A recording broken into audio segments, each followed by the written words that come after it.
Awesome. So what's up? Oh, you know, it's a morning recording. It's gonna have a weird. I generally can't think of the last time that we recorded a podcast in the morning. It's not really something we often end up doing. No. Normally sun's going down when we're recording. Yeah, for sure. Just turning my gain down a little bit. Yeah. The audio engineer has entered the studio. Yes. I was like, ooh, I'm seeing a lot of squiggles I shouldn't be seeing. Yeah, I might have to turn my gain down just a smidge. Also, now that you mention it, Just that looks good. A little peek behind the curtain. Yeah. Yeah. But in the studio, as we call it. It's a morning recording, but I've had my full ass morning, as I was telling you about. I went on my walk to the little coffee shop. I saw the guy that does the sort of landscaping up front of our apartment was like, "Good morning, Dan." He's like, "Good morning." And I've just, I've been like a morning adult, which is just this crazy fantasy that I could never have imagined for myself 5 years ago. Even when I was working an 8 to 4 or whatever, 8 to 4:30, I was never a morning adult on the weekends. Yeah. I could never get myself in the mood. I would be like, okay, I was getting 6 hours of sleep. Like, I would go to bed at 8. I would go to bed at midnight or 1, wake up at 6 or 7, whichever one I needed to be up to be at work on time. For sure. And then weekends I would just, stay up as late as I do on weeknights mostly, and then just be able to sleep in about it. Yep. I've reined myself in a little bit with university, like when I've been like doing tutoring work, because like that is a job that I have to like get up at like 6:36ish for, because it's like I have to do a half-hour drive, and I have my whole morning routine that I have to get through, and I have to make sure that I'm adequately fed, because I'm actually like trying to eat 3 meals a day, like some kind of fucking freak. I know. I don't know if I would call what my issues are an eating disorder, but the thing is that it's like it's one of those things where it's like it's literally disordered eating, but it feels weird to call it an eating disorder, where it's like a lot of it is like Ritalin induced, because the way that Ritalin does, where it just like kills your appetite. And like after so many years of just doing that, of like accidentally starving myself through like, okay, I'll barely eat breakfast, take Ritalin, don't need lunch, don't have dinner till very late, and then have a huge like mega meal at the end of the day to get my calories worth. Right. I've gotten very good at not eating for long periods of time. Yeah.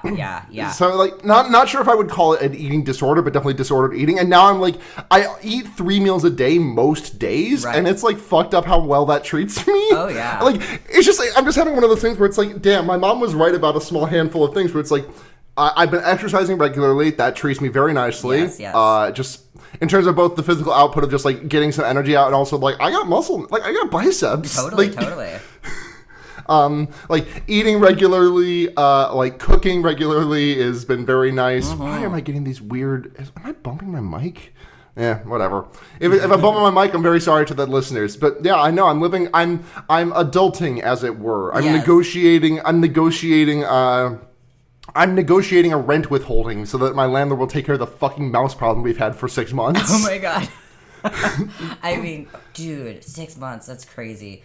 It's been even longer than that technically, because like since the day we moved in, there have been like creatures running around above our heads in our attic that we can't get to, because our attic is padlocked off because the last tenants like used it to house people up there against like, terms of the lease or whatever. But like for the last 6 months or so, there has been like mouse poop like in our cupboards, in our drawers, like our food has been getting eaten, and like the thing is like I am not a landlord. Thank God. Right. But I think like if I was a landlord and the first time a tenant informed me, hey, I just lost like $10 worth of food because you didn't do your job, I'm committing ritual suicide. Yeah. Like I am I am moving heaven and earth to get that unfucked. It's like ostensibly it's your job, Like, let's just exist within the parameters that landlords are like a valid position in society to exist. Right. Like these are the terms of your job. Yes. Just do the thing that you get paid for. I didn't talk about my toilet story, my landlord toilet story last week, did I? I don't think so, no. Okay. So about a month ago at this point, our toilet seat breaks, right? Yes. Neve and I, we're both heavy gals. Like it was just a stress thing. Yes. And inevitably it was going to happen. Yep. Neve just so happened to pull the short straw of it being her being on the toilet when it happened. So, she very valiantly was going to replace the toilet, but I reached out to the landlord and I was like, it's Saturday. Well, I was thinking, like, it's Saturday. Landlords normally not. Maintenance really doesn't respond to my requests quickly on a weekday, so I kind of don't expect them to be going quick on a weekend. Right. I don't want to have to shit into just the porcelain. Just put my ass on the, cold porcelain. Right. And so I text the landlord, I'm like, hey, our toilet seat just broke. We're going to go try and fix it ourselves, I think. Is that's okay? And then just pay that much less rent. Because, that's... you would expect, this is like the thing you can work out with a landlord normally, where it's like, I'm going to do a bit of maintenance on the house, save you a bit of money, and then we'll just like take it out of the rent and we'll call it good. Right. Because this is something that maintenance would obviously have to take care of. Right. So Neve does it. She takes like an hour, does a great job. Very proud of her. Yes. And then this happened Saturday. The following Wednesday, I get a text from my landlord that says, hey, your lease is up for renewal. I'll be sending out an email about that in a couple of days. And I respond, cool, thanks. Because I have been asking about that. Right. But then I was like, cool, thanks. What about the toilet seat, though? It was $40. We have the receipt if you want. Not going to charge for the labor or anything, but, just $40. Yeah. No response. Totally. Friday, and now 6 days have passed since the original incident, which was spawned by me saying they're going to take too long to respond to this. Friday, they respond, we're going to send someone out to take care of the toilet seat. And I say, it's kind of taken care of already. Can we just get that taken out of our rent? We replaced the toilet seat, everything. We have the old one. And their response was, the property owner said you can take the toilet seat with you when you move.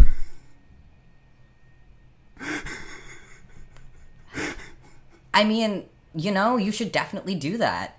I'm going to do that, and then I'm going to get dinged for it. They're going to be like, toilet seat missing, $500 out of your deposit. Obviously, I'm going to save the communications. They try and dick me for this. Oh, yeah, you have to. No, those text logs are not going nowhere. No. Man, to be nickel and dimed like that is just like...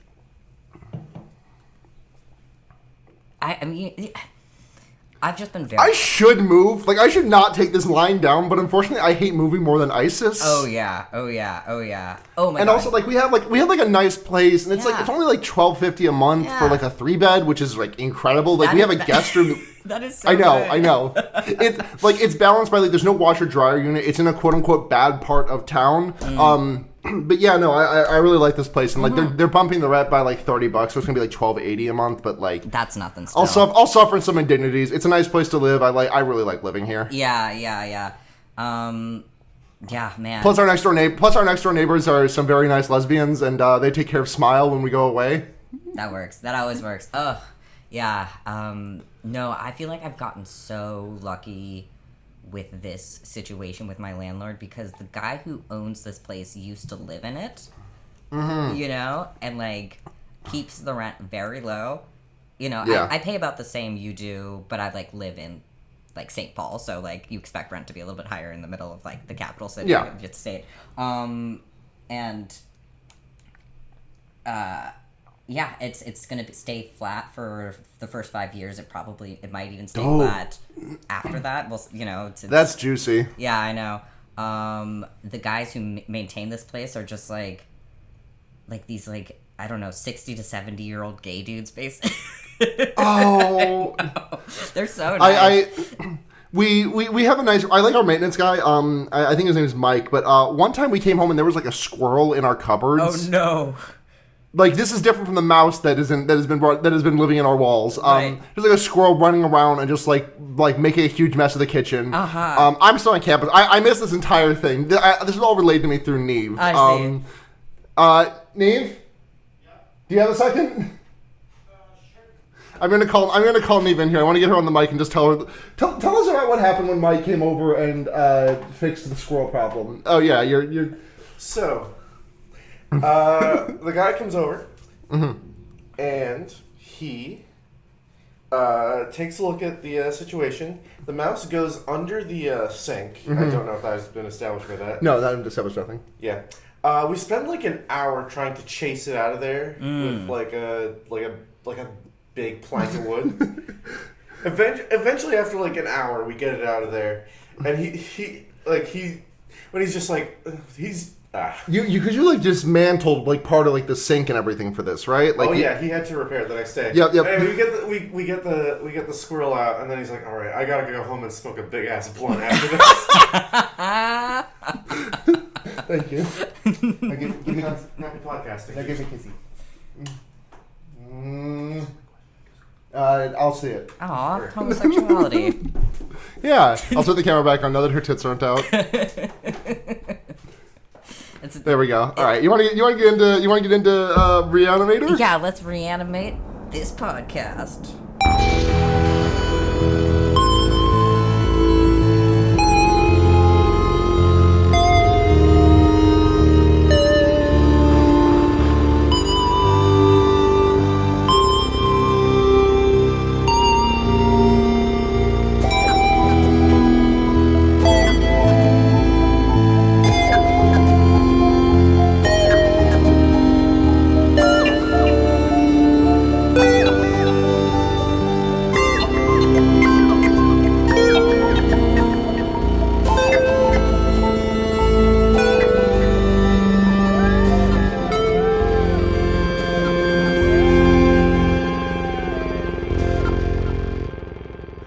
Welcome to Fear Baiting, everyone. It's your number one Talking Heads fan cast.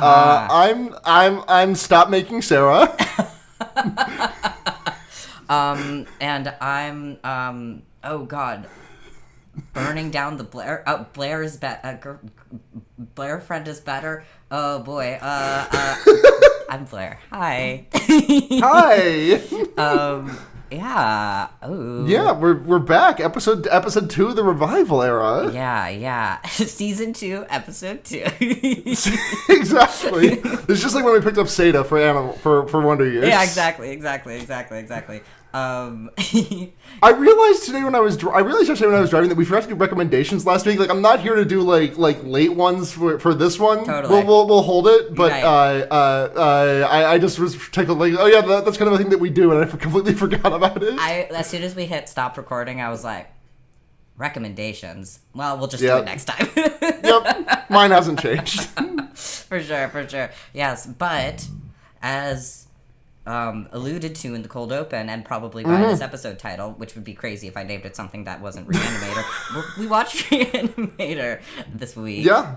The 1985 movie based on Stuart Gordon film. Yes. Of Stuart Gordon, who also directed Castle Freak. Oh, interesting. Flophouse famer, Flophouse Hall of Famer of Castle Freak. I see. This one was great. Not a flop. No. Yeah, based on the HP Lovecraft novel, which I actually didn't know until I was doing a little bit of research on it. Oh really? That's very funny because it's very funny that you had that reaction because like they do sit in the title crawl. They do say HP Lovecraft. They do. Re-Animator. They do. And I'm not trying to goon your ass for this because like Neve and I were watching this and like it wasn't until we got to like the 5 or so minutes into the movie after the credits and it said like it's in Arkham, Massachusetts. She's like, oh yeah, this is a Lovecraft joint, huh? Yeah, I mean, like, I was like when I was doing research, like while watching the movie, and then like as watching it, like I was like, oh, this is so obviously like based on a novelette. You know what I mean? Like it's like the way it's paced. It's like very like it's. Oh yeah, I really love the pacing in this movie. Yeah. I just like there's so little like dead air. Totally. Like this is late in the movie, but like I just think about like the fact that like there is like. When Dr. Halsey like punches Dan out and steals Meg to bring her back to Dr. Hill, like the speed with which that happens, where it's like we don't see Dr. Halsey getting dispatched to go do this, we see him arrive, and then we cut back to the autopsy room, and then Dr. Halsey has Meg in his arms, and it's just like that was like a minute long, maybe 2 minutes. It's like. It just assumes that you'll fill in the gaps, you know? Yeah, totally. and I do. And you do. I really love the way this movie's put. I like this movie quite a fair bit. I loved this movie. I was really enjoying it. I friend of the pod Ziva raises some valid points where this movie does have a women issue, but it's Lovecraft again, and it's 80s horror. Yeah. It's kind of unsurprising. Like, I'm not trying to give it a pass here because there was a scene in this that is like really egregious on that front. Like there's a sexual assault scene that is like, I am not saying that you cannot include this in your movie, but like this just felt like really rough. Right. Like the thing is, we had already. Yeah, I mean, we'll get into it more because I have like. It's because yeah. So this movie is starring Jeffrey Combs as Herbert West. As Herbert West. Yes, not. I kept trying to call him Frank West in my notes. Yes, that's a different guy. Because, that's just the Dead Rising character. He's a war photographer or whatever. But yeah, Herbert West, who one of the seminal sort of like T-boy swag characters, literally my first note is Herbert West is the most sweaty man I've ever seen. I know he has a vial of testosterone on his nightstand. Yeah, and there's just like something about characters like that with the big glasses, and I also think the very like short face, and trans men are like, he me. Yeah. I think Neve described him as Goyim Rick Moranis. Oh yeah. Very much those vibes. I will actually say, like, basically everyone in this movie, more or less, is like extremely handsome / beautiful. Like in their own way. Are you? What's his name? Combs. The guy, not Combs. The guy who played. It's Bruce something. I can't remember his last name. He played Dan. And Bruce Abbott. Bruce Abbott is a fucking smoke show in this. I know. He looks like if you like color picked like the sexiest parts of like Kyle MacLachlan and Andrew Garfield and a little bit of what's his name from House, the guy who plays Hugh Laurie. No, not Hugh Laurie. He doesn't play House. The guy who plays like his right hand man, his Watson. Oh God, I know exactly who you're talking about, but I cannot remember the actor's name. But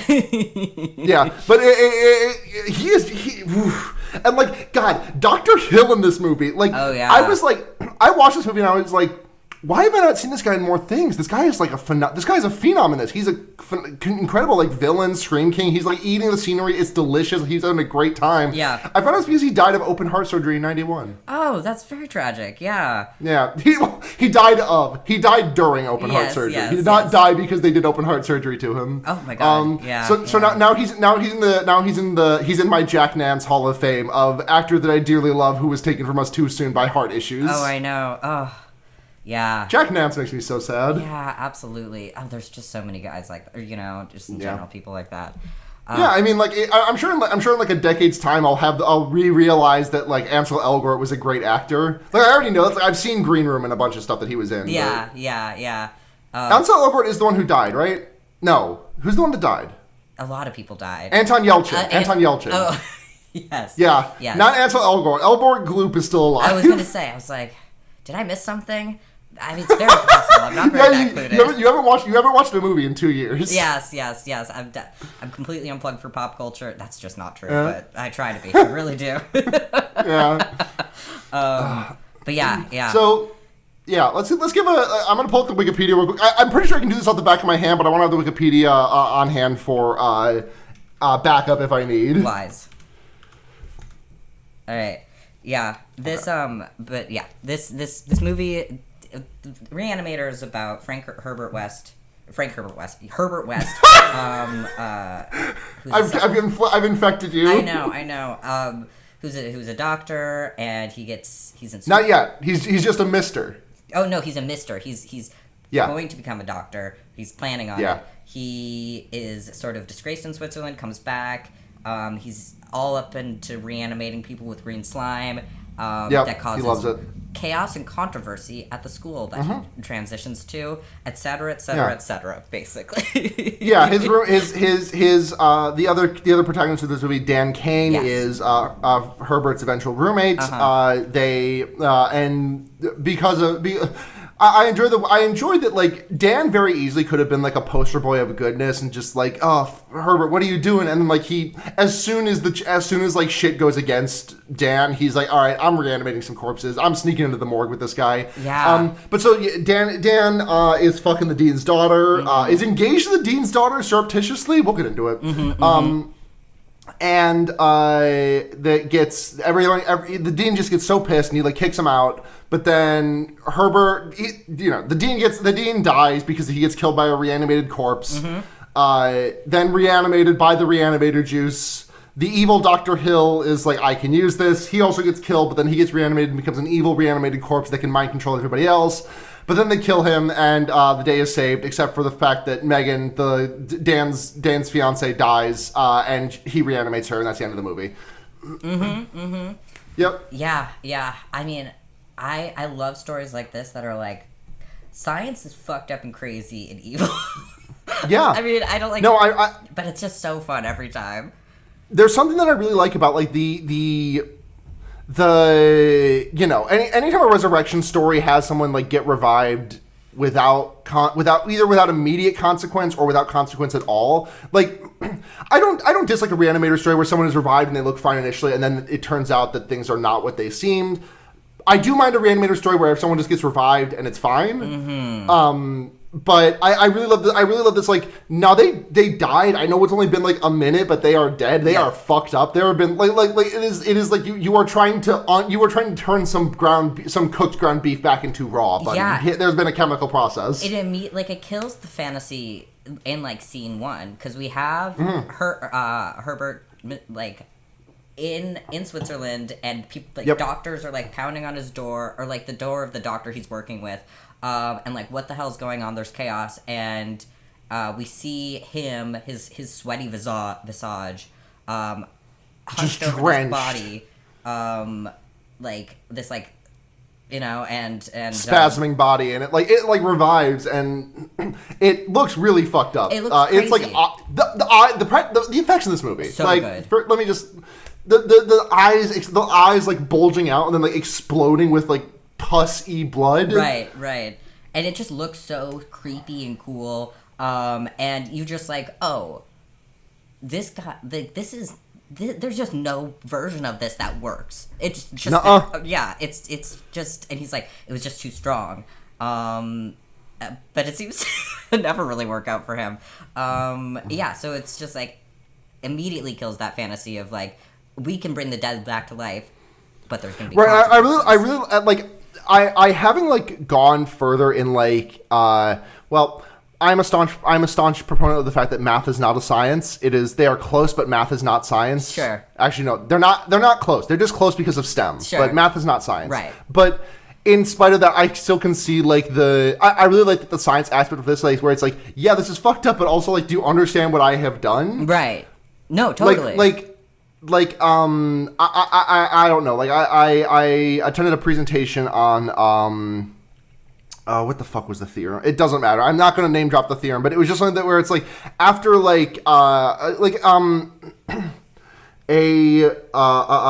Ramsey theorem. Yes, someone like I'm not going to go into the details of what a Ramsey number is, but like it's. I don't really understand it all that well either. It has to do with like connections. It's something that like dictates like if you have six people, Ramsey theorem is something that would dictate basically if you have six people in a room, at least three of them know each other, or at least three of them do not know each other, and stuff like that. And there was like a reduction of a Ramsey number of like needing to have at least 4 down to having to need at least 3.996, which does not seem very large, but also like that is a jump that was made after like because it's been at 4 for like 80 years. And so yeah, I get where Herbert's going here. Herbert. Yeah.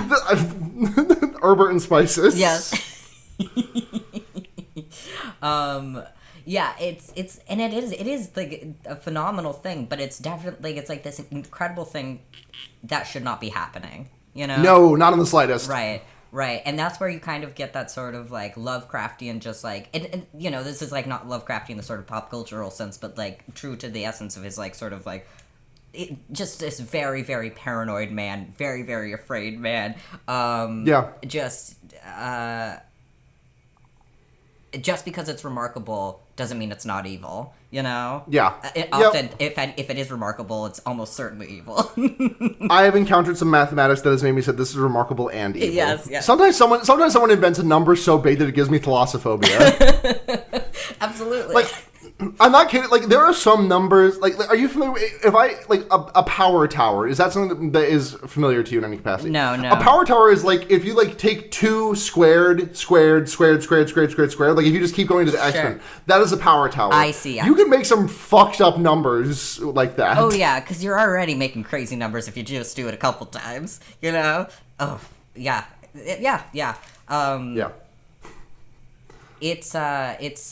So then we're in Massachusetts after. Yeah, that. we get the title credits. We cut to Arkham, Massachusetts, and we get to Dan Kane, who is trying his damnedest to resuscitate a dead person. And I think this is such good like seeding for like for his arc in this movie, because he's like, I mean, obviously, like he's like, they're already dead, you can't save him, but he's just like so like you can. The reason why he's so attracted to this, I think, in the end, even though he's like horrified by it at first, is like he has this sort of like desire, you know, right. One that I think makes an amount of sense as like a doctor character to be like, what if you like having people die as a doctor is just like, you know, it has to be like very traumatizing in its own right, and so like, what if that didn't have to happen, you know? Right. And that's what Herbert's selling. I don't know why I keep calling him Herbert. Like he's French. He can be French in your mind. It doesn't really matter. Yeah, and then the lady doctor, and I was like, ooh, the doctor's a lady. Very progressive. Dr. Herod, she's nice with it. Yep. And she's just pats him on the back and is like, you just gotta face reality, man. And she's right. Yep. She a good doctor knows when to stop trying. Yeah, exactly. So we after that we're introduced to like West in the context of Massachusetts. Dan is introduced to him as well in some capacity. Like, yeah, he's just this guy from Switzerland. They're like, why'd you come from Switzerland? It's like, well, they had nothing else for us to learn. And I believe the reason why we also meet Dr. Hill, who is in the process of doing this. This is the scenario. He's like drilling into like a part of the brain and like just dipping a Q-tip all the way in the brain. It's gnarly. Yeah. Bright cherry red blood. He's got the Dong and Rampa brain. I love when fake blood in movies is like bright red though. It's delightful. And I believe the doctor that Herbert West was working with before was a former colleague of Dr. Hill's, who's, I think... yes, his name was Dr. Hans Gruber. Yes. And the sort of, like, through... Not to be confused with... If you go to the Wikipedia page for Re-Animator, there is a Dr. Hans Gruber redirect, and it says, not the one from Die Hard. Yes. It's a good name. Why not reuse it? Yeah, it is. The through line is, like, Dr. Hill... Or at least West believes that Hill stole some of Gruber's work, and has also a hack fraud and keeps talking about the 6 to 12 minute brain barrier, which is when brainstem activity ceases. Apparently, and that's like it's such a funny thing that's like in the first like chunk of this movie where the 6 to 12 minute barrier comes up so many times. Right. First, I believe we see Dan putting up a ad for a new apartment. Obviously, and he lives at 666 Darkmoor place. I did not pick up on that. That's very funny. Obviously. And then he's putting that up, and like we get a fun cut where his girlfriend Meg shows up, and he starts kissing her. She's like, no, like playfully, like no, right. And then cuts to like him dicking her down, and her being like, yes. I will actually say like bad things happen to this woman. She is great, and she has so much chemistry on screen. She's great with Bruce Abbott. Yeah. Like it's just like I was like when I was watching this movie, I was like, oh, this movie is like sexy on like the sort of like theoretical levels that are like, ooh, whatever, blah blah blah. But it's also like literally sexy, you know, like the sort of like I don't know the ways that like they're like playful and intimate with each other is like. Right. the scene like immediately after they finish fucking, and she busts and immediately puts all of her clothes on because the word is in a go plot. But it's just like very cute because he's like still naked and he's just like putting on a sheet to just like be like, oh, I'm the ghost, haha. Yeah. It's very cute. They're very cute. And it's so obvious like, that they're playing, and even though she never looks like she's in any amount of distress. I just think it's done so well to make it feel like, oh, this is supposed to like set the tone for something scarier that's going to happen later, but it's fun right now, you know? Yeah, but then Dan completely naked, almost completely naked, opens the door. No. Megan's trying to leave because she has somewhere to be, and then she has to go. Yeah, we find out that they're fiancés. Yes. Surreptitiously, I didn't know you could get. I'm sure you can get engaged without having your parents know, but like getting engaged without your parents knowing while your parents are still an active part of your life, seems like a really tough needle to thread. Yeah, well, I guess you just gotta not wear that ring, you know. Well, yeah, but I guess I'm just like, she has been surreptitiously dating this guy who is a student at the university that her dad is the dean of, right? And I just am admiring her, I guess, their ability to play these things close to the chest, because that was a long time to keep a relationship hidden from anyone. No, for sure. But yeah, she opens the door to and then when they're fucking, there's a Talking Heads poster on the wall, which is which is why I introduced it as a Talking Heads. Really? Yes, there's a Stop Making Sense poster on Dan's bedroom wall. That's so funny, just because of obviously what happens later. Has to be just like a joke with the set directors, you know. She opens the door and we get jump scared by Herbert West just standing there looking like a freak. And he's like, he holds up the little ad and he's like, in the most creepy little boy voice, not little boy, but you know, I see. Yeah. Are you still looking for a roommate or whatever? And he's like, and Dan's like, shit, let me put on some freaking pants. 1 sec. Him and Meg have like the most awkward, abbreviated conversation. And the thing is that like the Herbert's like his stuff is like outside, like he is ready to just get in this house. Yeah, he was not gonna take no for an answer. Nope. Like as soon as Dan says no, he's like, if Dan said no, you'd be like, do you want me to sleep in my car? I'm just a little guy. Come on. I'm just a little guy. Come on. At least let me use your bathroom to inject my testosterone. I need to sterilize. No, but of course, because he becomes Dan's new roommate. Dan's new weird reclusive roommate that Meg doesn't like get or like very much. Fair enough. No. He's got vibes. And this used to be their little fuck pad. So but yeah, we go back to the university and like we find out that this is like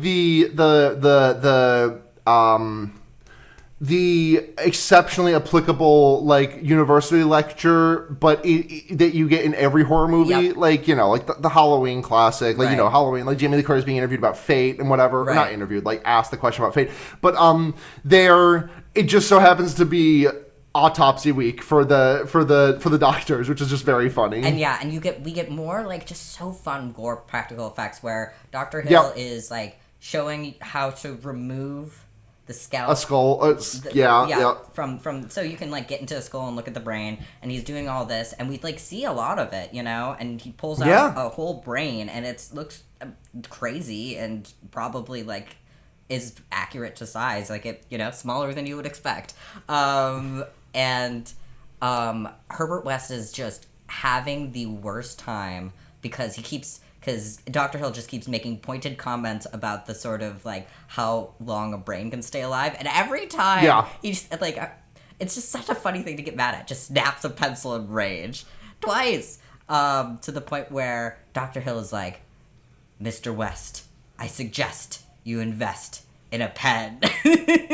Right. I get what they're doing here. Like they have to establish this like 6 to 12 minute barrier as like a thing. No, like totally. I did look into it, and like I couldn't find anything about the 6 to 12 minute barrier. Like I'm sure that there's something, but like nothing immediately Googleable. Sure. They're just like doing, you know, they're just foregrounding some stuff for usage in the story.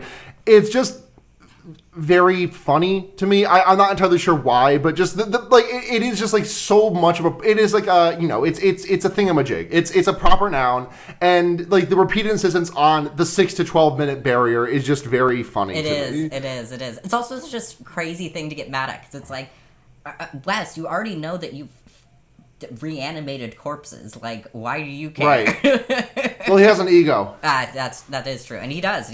Right. Right. He's gay and transmasc. He has an ego about these things. Yes, he does. And he's a scientist. Yeah. But yeah, he's. Do you think he's brewing his own testosterone? It's possible, but I think he'd probably have, like, I mean, knowing his ethics, he's probably just stealing it from whatever hospital he's at anyway, you know? Yeah, honestly, yeah. He could synthesize his own, but he's got more important things to do. Yes. He seems to have basically no ethical boundaries whatsoever. None in the slightest.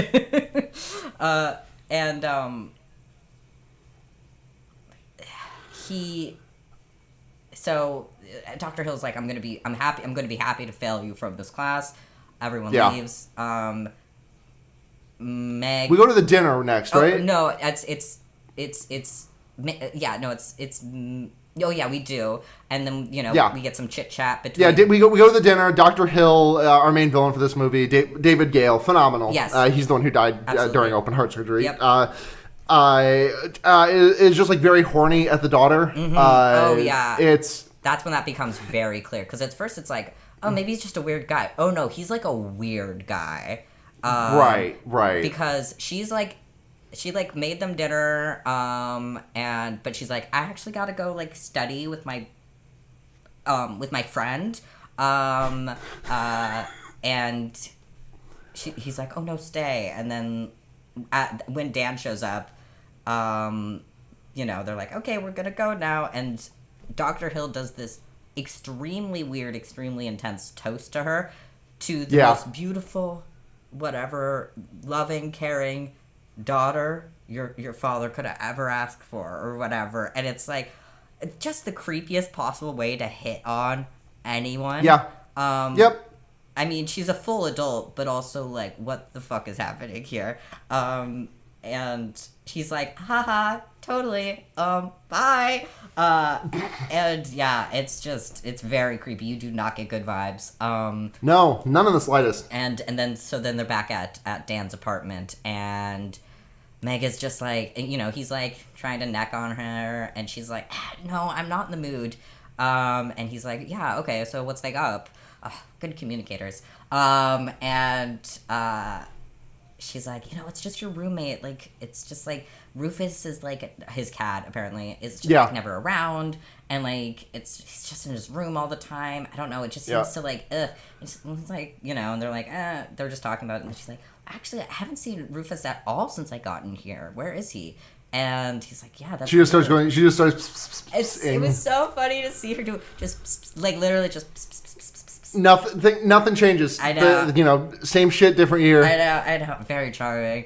And almost 40 years later, we're doing this. We're here doing the same thing. Absolutely, we love to. God, cats. I went at a Halloween party that I was at this past back in 2022. My partner's boyfriend just did intending to get one of their partner's attention. Yeah. And like 4 people like including myself, whipped their heads around to them. Very funny. Yeah. Listen, my head will turn. Yeah. It's. I just assume that you're trying to get my attention. Yeah. Or for me, I would just assume that there's a cat somewhere that I need to be looking at right now. That as well. Yeah. So they go out hunting for his cat. Yep. And Meg finds the cat dead in Herbert's fridge. Yeah, the little mini fridge, and she's like, "Oh my god!" And this is Herbert's like, Dan, I thought this was a private room. When he comes in and sees Meg in his refrigerator, and Dan is like, "Yeah." He's very good at this. Yeah. Oh my god. And Dan is like, "Yeah, Meg, what the hell is going on?"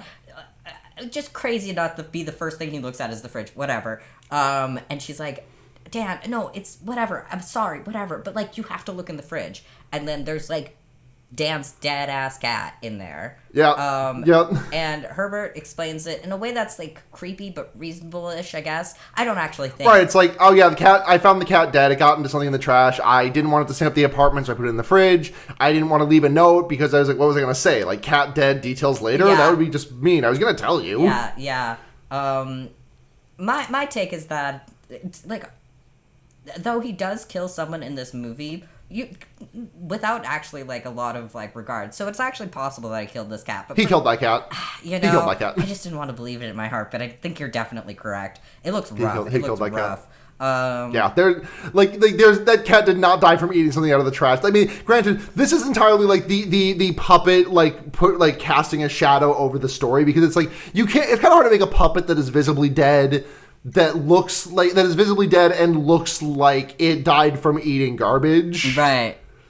Whereas this cat looks like it got kind of like run over, and then the person like backed up their car on it a couple of times. Yeah. I mean, it's obvious what his like plans are for this, but right. The music in this scene, by the way, this entire soundtrack is phenomenal, but the music in this scene in particular really got me. I really liked the music that we're hearing as like Megan is like searching the apartment, and Megan and Dan are like searching the apartment looking for Rufus. Yes, that's correct. Though, what I will say is you just reminded me when the title sequence happening at the very beginning of the movie. Yeah. They're playing this sort of like just key shifted version of the Psycho theme. It's literally. Oh yeah. It's so. I was like. You know, I actually looked into this because the intro was not reminding me of the Psycho theme. It was reminding me of Char's theme from Gundam because of the person that I've become in the interim. Sure. But there was something Richard Band said he used the Psycho score as a base. Yeah, it's as a base. I mean, you just. It's the same sort of movement. It goes. It's just. Yep. I'm like, all right, man, whatever. I mean, it's good. Who can blame him? But like, anyway, it just was very funny to me. Yeah. So Herbert decided. Because Herbert manages to shut them up by saying, "I'll tell the dean about your engagement." Which again, I'm coming back to this. Just insane to keep a relationship secret from your dad to the point. Listen, there are plenty of people whose parents don't know about the relationships, but I imagine that for a lot of people, their parents are not in their lives. Right. Megan is living with her dad, and her dad does not know about her fiance. I know. I mean, he must assume that they're dating. Or in some capacity, but I don't think he does. He seems like completely in the dark. He's like completely caught off guard when he finds out, like, because like Megan is like shouting at him later, and he is like furious that the two of them are dating. Oh yeah, and yeah, it's just very funny. No, totally. But so yeah, we go to like later that night, and Dan is like roaming the apartment looking to find the sound of like some ghastly shrieking, and he goes into the basement and finds Herbert like fighting with this extremely funny like puppet of a cat that's just like grabbed onto his back. Yeah. And Herbert's like, I reanimated it. I brought it back to life. I reanimated it. Like the movie. And and that's like after Dan is like helping, like it's just like right, and there's just like great. I really love the lighting in the scene where it's like the entire thing is like lit, and like this like light is rotating because it's supposed to be like this swinging light on the overhead. It definitely goes on for way too long though, because like the light would have easily settled in like the minute-long scene that it takes place during. Yeah, I'm not trying to cinema sense here. It's just very funny to me that the light is just like like it's intended to be diegetic, just like still spinning, like it's on like a fucking fan propeller. Absolutely. But they're like, all right, this cat's crazy. We got to beat it to death, and so they do. And then West. Oh god, this scene was just like West, like sitting on the ground, like sweaty as hell, laughing. Just oof. Yeah. Whew. I know. But yeah, so he's like, I brought this back to life, and he's like, no, you didn't. It's like, well, it's dead now. Can we both agree that it's? He like picks it up, drops it down. It's dead now. Eh? He's like, okay, sure. He's like, then watch this, and does it again. And it's like. Wrong. It comes back wrong, obviously. These things are not meant to come back right. But it's still like this sort of insane thing that he's developed, this glowing green slime that he's developed. And this like fucking neon glow stick ass fluid, like you are injecting people with like you aren't just injecting people with glow stick. Yeah. Meg walks in on it and is freaked out. Yeah, no good. But the next day, Dan is like goes to the dean and tries to like tell the dean about this sort of thing. He's like, okay, so I know you think this guy's a crackpot, but he can actually do this thing, you know? Yeah. And the dean's like, I don't care. If the dean does not expel him, he rescinds his loan specifically. Right. Which is like the crueler suspension to me, because it's like, you're going to get suspended either way, but this one is me rubbing in your face that you don't have money also. Yeah. Because like if Dan had been of money, I keep wanting to call him Dean Cain. But if Dan had been of money, he would have just been straight up suspended, right, because the end goal was to keep him out of the university. Right. But the salt in the wound of like, oh, I'm taking away your loan. Yeah. You can't afford to go here no more. No, for sure. And like West is just fully expelled, especially when the dean finds out that he was, I think like Dan says something stupid like, you can ask Meg, she saw it too, and he's like, you're involving my daughter with this nonsense. And so they're like, well, God damn it. And this causes Dan immediately joins West's side on this. He's just like, all right, fuck it. I'm going dark side. I'm going to sink into the morgue with my boy, try and reanimate a corpse. Oh yeah. And yeah, so they do that. They reanimate a corpse. It just comes back as this sort of like crazy zombie, very powerful, like strong zombie creature with like bleeding from every orifice, basically. I just like this guy was a stunt double for Arnold Schwarzenegger. Yeah, I learned. Yeah, I looked at the way that because Dean Halsey, Dr. Dean Halsey, like walks in the middle of it, and this is like when Meg has like her "but Daddy, I love him" moment, because like he is like, I am so fucking mad at Dan. I am going to go storm through this hospital and find him and kick his ass. But the guy like so he like walks in on this experiment, and the reanimated corpse like picks him up and throws him like a wrestler would, and I was like, is this guy in the ring? Is this guy in WWF? Was this guy in WWF? And I just looked into it. This guy's just like a stunt double for Arnold, and like Terminator, True Lies, whole bunch of stuff. Totally. Like it makes sense. He looks like an Arnold. Oh yeah. He stands like a bodybuilder. Absolutely.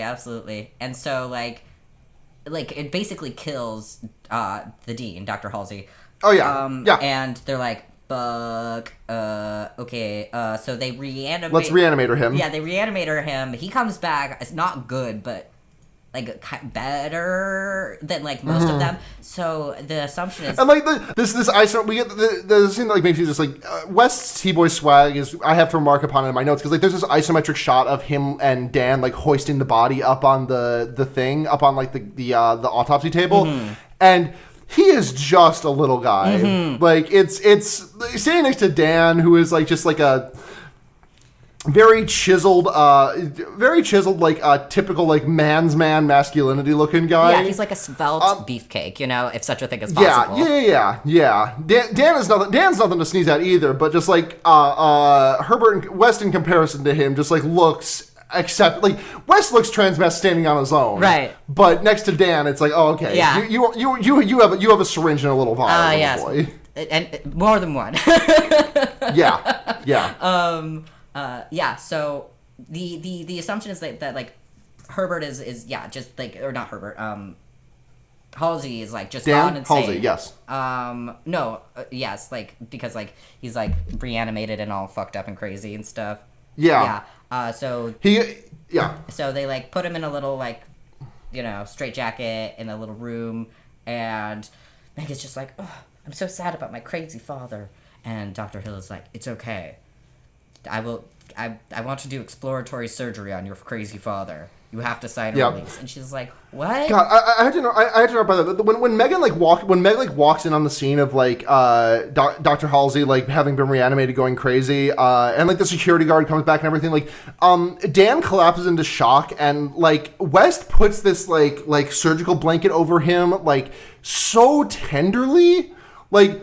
literally, if you had like just taken a screen cap and edited their clothes off, like I would have fully believed that they were about to like that they were about to like fuck. Oh yeah, they had homoerotic tension. You know, not a lot, but just enough. Just enough. You know. Yeah. But yeah. It's pretty clear that like Hill is like kind of like suspicious of what's going on. He seems like he knows more than he does, and basically like we get soon thereafter revealed that like he definitely knows more than he's revealing, because he goes down to like Herbert's like basement lab basically and confronts him about it, about the whole thing that's been happening, and Herbert proves it to him by like reanimating a little bit of like dead cat tissue, and then when like when like Dr. Hill's like when Dr. Hill's just like looking at it, Herbert sneaks up behind and like bonks him with a shovel, then decapitates him with it. It's so awesome. And then he's like, and then Herbert, the first thing Herbert says is like, I've never done parts before, and so he like injects. He's such an idiot. Yeah. He injects the head and then the body. I mean, and the head comes back to life after a while, and there's this very funny scene where he's like trying to get it to sit upright and he can't, and so he just like grabs like a receipt holder thing, and like just shunks the head onto it. And the Dr. Hill is like, West, you bastard, and as like Dr. West is like, he's great. Like Neve said that that guy's playing it like he's in a real Frankenstein movie, and he so is. The whole like physical acting of everyone who's doing the like stunt things or just the actors in general is just anyone who plays a corpse in this movie is just going absolutely off the rails. It's so good. It's so good. Hill plays a decapitated head who can't talk super well, like phenomenally. Yeah, because he's just spluttering blood, and West is like writing things down. He's like, and then behind him we see his body. It's just kind of almost comedic the way it happens. Yeah, we see his body come and then just like clonk him on. It grabs him by the in the language of the film. It grabs him by the head and like slams him into the desk and knocks him out. Yeah. But because you can see that like the actor in the suit that's just the headless body can't see. Right. So you can't do that stunt with someone who can't see and like cannot judge the intensity of their push. So if you watch the scene close, I rewound this a couple times because it's so fucking funny. But like you watch like the hands touch the side of West's head and Jeffrey Combs like rears his head back and like bonks into the table himself. Right. The hands move like a quarter of an inch tops. Movie magic. It's delightful. But yeah, so whoopsies. Like his decapitated like body carries Dr. Hill's head. The head in the bucket of blood. To their office, re-injects him with more of the sort of magic serum. We like Dan wakes up West like 10, 15 minutes later and is like, West, what the fuck? Where is he? What happened? And he's like, I had to kill Dr. Hill. He's like, he's dead? Not anymore. Because he's just a moron who loves to cause problems. And then it's the Dr. Hill kidnaps Megan. We see her naked body being carried in, and this is well, Dr. Halsey kidnaps Megan that's right. Because at this point, Dr. Hill has managed to telekinetically control anyone he has lobotomized. Yes. And we also we see this we don't like actually find this until the very end of the movie, but we just see him like very ominously walk into the room where Dr. Halsey is being contained. But we also we see Dr. Hill sneaking into the morgue past the security guard, and he is like he has replaced the headless body is just using a bust that we saw, like a surgical bust of like here's what the human body looks like from like the shoulders up. It just like is like he's got like a surgical hat and mask on, and like you can see very clearly if you give it any look that is a plastic figurine. But thankfully the security guard is too caught up reading Boudoir magazine. Yeah. So he kidnaps Megan and brings her back, and this is the scene that sucks. It does. It does by so many degrees, but I think it sucks, and it shouldn't have gone as far as it does. I love the way that it sets up her. I love the way that it sets up like West coming in here. I know. Like, I'm like, thank God, because like, I mean, something bad did happen to her, but like in sort of like movie logic, like right before anything bad happened to her. Do you know what I mean? Right. Yeah. Yeah. It just like lingers so long for me on her like just screaming no stop as like because like we stop it before the ultimate offending act because like the Dr. Hill body puts the Dr. Hill head between Meg's legs. Yeah, and it's just like slowly getting closer. Like gonna slurp her out. Yeah. But like ahead of that we have it like kissing her and like sucking her tits and stuff and it's just which like is rough. That is rough. It's. I would really not have as much of an issue. Like, I would not love this scene, but I would absolutely not have remotely as near an issue as I did if it was just like Meg gets brought in, strapped to the table, head goes to the crotch immediately. Yeah. You don't get the exactly like. And I think that like, and I love the way that this tees Herbert West up for like his granddad's like he's like chilling there like he's been sitting in the room the whole time. Like he's just like. Dr. Hill. Yeah. Because I mean, like the way that he's like his ultimate goal was not like anything more complicated than just like fucking this girl he found hot, in a way, right? Like, which is it's I don't know, it's like they're so like smart and they've invented these like both of them have made these like really incredible discoveries, and to what end? To their own sort of like very human egos, or like whatever, right. Meg is like able to like escape in some capacity. Because we get this shot of Dr. Hill body head whatever talking to Herbert, and then over his shoulder we see like Dan just sneaking up in the background and rescuing Meg from the table. Yeah. And Herbert's like, I've got a plan, and Dr. Hill is like, so do I, and like all the corpses in the morgue like reanimate at once. It's fucking great. Mm-hmm. Like just a incredible moment. Yeah. Because his lobotomy gives him the power to do mind control, I guess. Yeah. I'm not entirely sure. It's whatever. It's sort of yada yada yada. Yeah, let it ride. Right. And the big climax is just this big showdown. It's pretty cool. You get to see all these like we said, these corpses which are just doing the best. At one point, we see full cock at one point. Oh yeah. And then at one point, like Megan and Dan are running away. Towards the elevator, and then we have just like this naked man, following them, like this naked shambling corpse, and it's just like, man, it's just doing so well. It's great because West gets got. Mm-hmm. He like with his dying breath, he's not his dying breath because he comes back in future movies if I'm not mistaken. Mm-hmm. But he dies. If this was a Singleton movie, if this was a movie that did not have any sequels, he would have died. Mm-hmm. But he gets taken by Dr. Hill as like he like manages to stop everything. He like grabs 2 full vials and he's like, I know how to stop it. And he's like, overdose. Yeah. He says it in a very funny way. Just like jams both of them into Dr. Hill's back. Yeah. Saves the day, but gets got by Dr. Hill's now animate intestines. Which it looks phenomenal. Oh, and it's so creative too. It like wraps around his neck like a snap bracelet. It's great. I was just not expecting it. I was like, holy shit. Yeah, it was really cool. Yep. And then like he drops back just like a fadeaway 3, shoots his notes over to Dan. Dan takes them the satchel full of stuff. Right. They go down the hallway. They get chased by that corpse like you were saying, and like Megan gets strangled. And like Dan has like run and grab a fire axe and like cut the zombie's reanimated corpse's arm off. But by then it's too late. And like yeah, and I need to say Dan is Bruce Abbott in this scene is just like. He's just wearing like just a white tank top and is just sweating and looks great. Uh-huh. It's a lot to take in.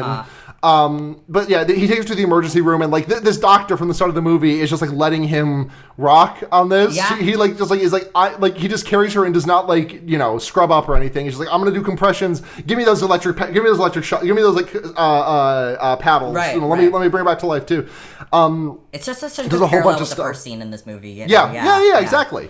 It's just very funny that the doctor like lets him in on all that without like it's just like I'll let this kid rock. Yeah.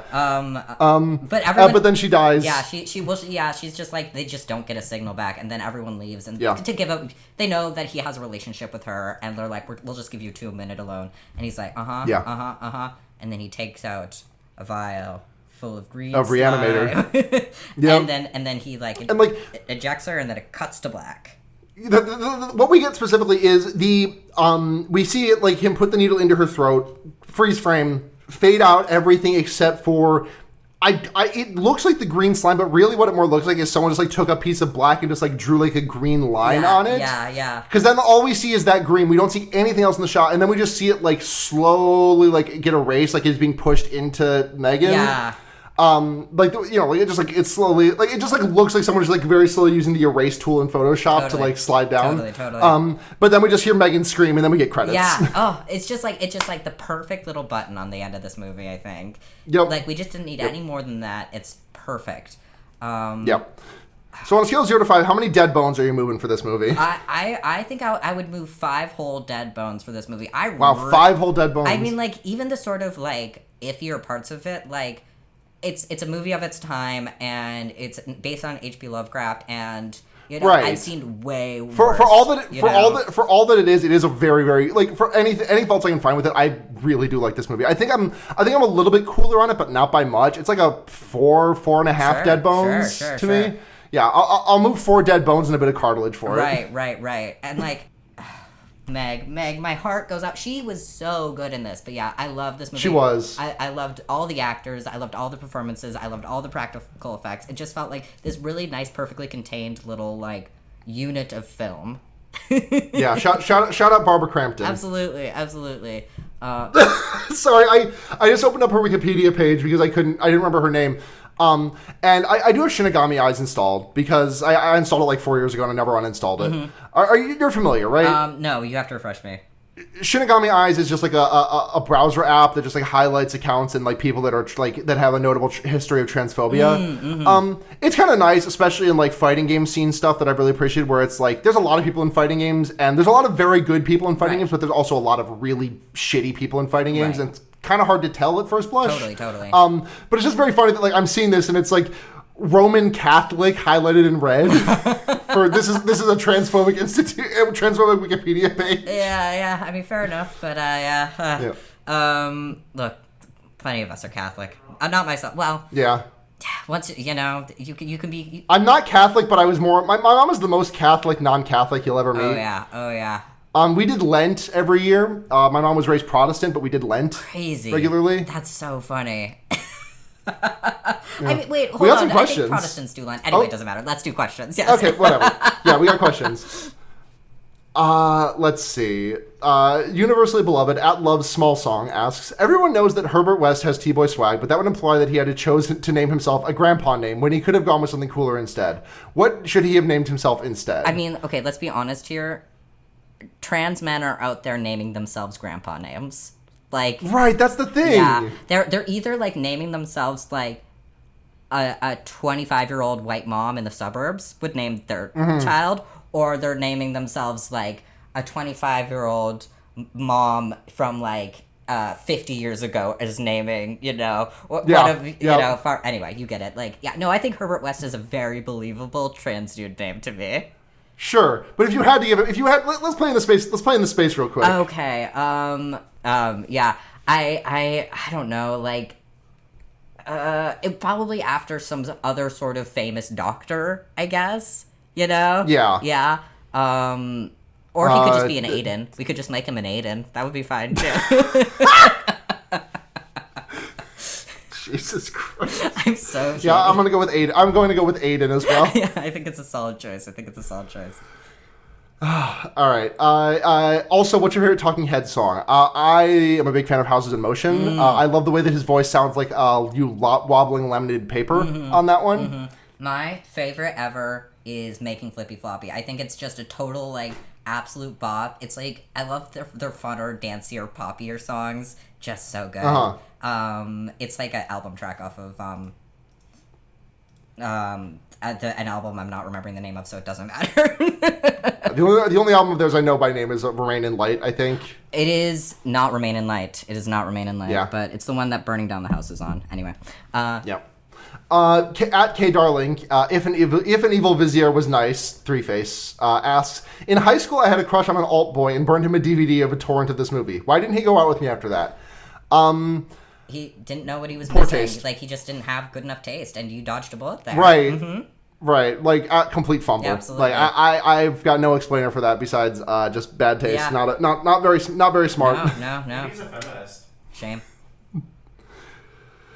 I have a question from Neve, apparently. Yeah, okay. Hold on, get close to the mic because they can't hear if you're shouting from there. Hello. Hello. I'll turn the video off again because you have a bra on at least. Okay, you're fine. All right. So, which horror movie would be most improved by the addition of a tie-in Eurobeat song? Oh yes, because required listening for this was "Move Your Dead Bones," the hit song by Dr. Re-Animator, which I'm going to ask, but I'm going to ask you to put just like not the whole song, maybe like have that be our outro music to this week. Oh yeah. I'll slip it in there. So what was the question? What horror movie franchise would be most improved by the addition of a Eurobeat song? Yeah. Child's It has to be a franchise also. Child's Play is the first thing that came to mind. Child's Play would be I don't know why. But yeah. That's the first thing that came to mind. If you give me a singleton, I mean, the original Flatliners would have a banger Eurobeat track attached to it, I think. I mean, Hellraiser is the most Eurobeat franchise. Yeah. So, any of those, I think. I mean, the better question is, like, which one wouldn't be, you know? Right, I'm trying to think, like, I don't think Friday the 13th would have a very good Eurobeat song. Fair. Honestly, the big franchises, like, I don't think I could, like, Child's Play is, like, the one exception. Like, I could not see, like, Saw or Nightmare on Elm Street, well, maybe Nightmare, but, like, not Halloween. I could not see a Michael Myers house beat. Would it be good in the Saw franchise? No. But would it be funny and the best thing ever? Yes. I do want to see Billy the Puppet's stupid little Euro dance. Yes. Oh, man. All right. I believe that's it for questions. Let me double check the server because I did miss questions in the Discord server last time. Word. But I don't think... My answer would have been Hereditary. I don't know if you caught that, but Neve said her answer would have been Hereditary. Ooh, oh... Perfect, yes. No questions in the Discord. So we're going to do recommendations. Oh, yeah, let's do it. It's been 2 years. Surely you have one or two things. I can go first if you need to drum up something, though. No, I got something. All right, hit me. For Valentine's Day, my girlfriend and I went to a theater to see David Lynch's Wild at Heart. It is so good. Dude, it is Laura Dern, a young, handsome Nick Cage. It's, like, creepy. It's, like, fun. It's, like, sexy. They have such good chemistry together. They're, like... It's just such a blast. It's just this violent, fun, like love story. You know, it's and it's just so fun to watch David Lynch do like an action romance. I really love it. So go ahead if like read up on the warnings of it because there definitely are some. But once you've cleared yourself of those, go ahead and give it a watch. It's really worth it. Yeah. I'm going to recommend an album because I'm sure I have some movies in the chamber, but I have to go looking for them, and there's an album fresh on my mind, which I've been listening to a lot lately. Absolutely. I have described the way that I listen to music as Cocomelon-esque at times because I am so bad at parsing lyrics that it is entirely just like pretty sounds and vibes, which makes me, I think this makes me the prime demographic for shoegaze. Oh, yeah. Because fuck if you're going to understand anything that's going on in those words. I mean, and it helps. Like the album I'm going to recommend is Parannoul's "To See the Other Part of the Dream." I'm also not going to be understanding that because it's in Korean, right? All the singing. But like, I think that like my Cocomelon-esque listening styles definitely helps with shoegaze because it's like it's all vibes and you get the lyrics like when you go look them up yourself. Absolutely.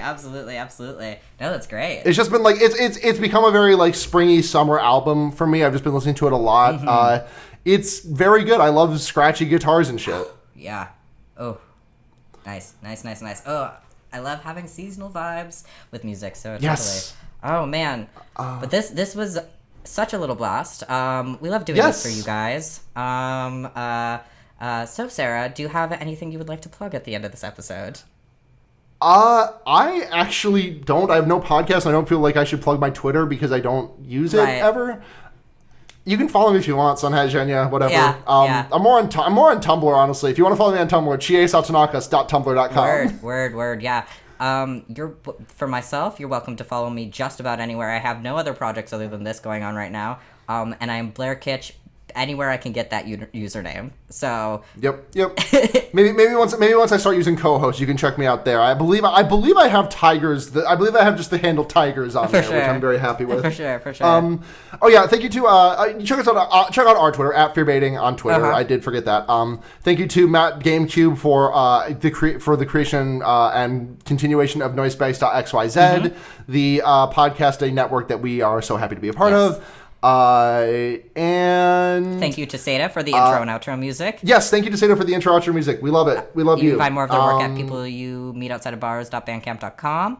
And thank you to me for editing this episode. Thank you, Blair, for editing the episode. And the cover art. Cover art's good. Yes. We need an updated one, because it still does say Fear Baiting with Sarah. Yes. It shouldn't be too hard to update that one with just to add Anne Blair in there, right? I think that one's recent enough that you should still have the raws. Oh, I do, yes. So perhaps you'll see my name on this week's cover, if I remember to do it.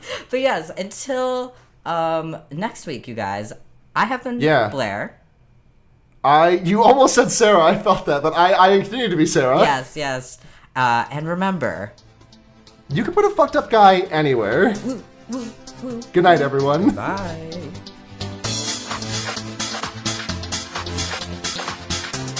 Come on, reanimate your feet.